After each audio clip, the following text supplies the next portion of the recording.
denne video vil vi vise dig, hvordan du trin for trin bruger din originale dermaroller derhjemme.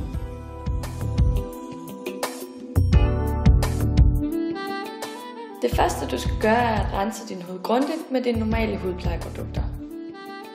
Det andet du skal gøre er at rense din dermaroller med din roller cleaner.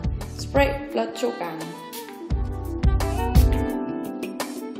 Det tredje du skal gøre er at tænke på, at dit ansigt består af 5 zoner, som rulles 1 ad gangen. Du kan se de 5 zoner her. Det er nu tid til at bruge dermarolleren. Når du bruger dermarolleren, skal du rulle vandret, lodret og diagonalt 5 gange i hver retning.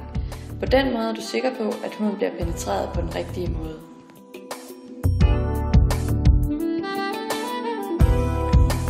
Det er vigtigt, at du hele tiden strækker huden godt ud, så din hud bliver stram, når du ruller med dermarolleren.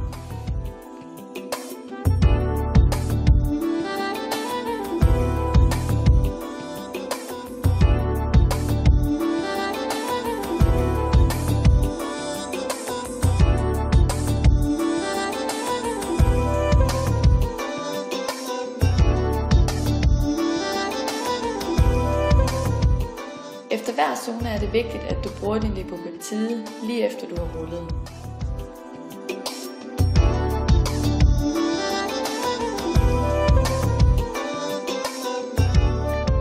Det er vigtigt, når du ruller rundt om munden, at du puster luft i kinderne, så huden bliver strukket ud. Fortsæt rundt om munden ved at klemme læberne hårdt sammen. Det er vigtigt, at du ikke bruger dermarolleren på læberne. Og så fortsætter du ellers bare med at behandle de sidste zoner.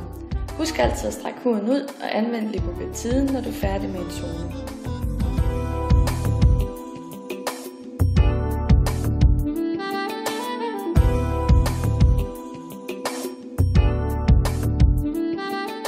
Efterhånden som du ruller, vil du blive rød, og din hud vil blusse en lille smule op. Men det er helt normalt. Det er et godt tegn på, at din hud tager imod behandlingen.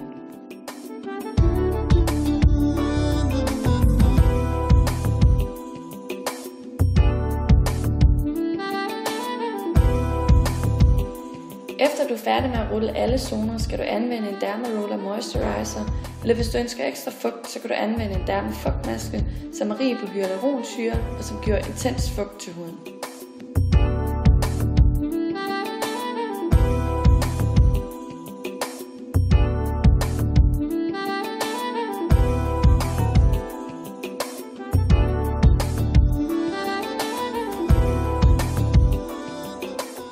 Til sidst skal du skylle din dermaroller i lunken vand og rengøre den med dermacleaneren på samme måde, som inden du gik i gang.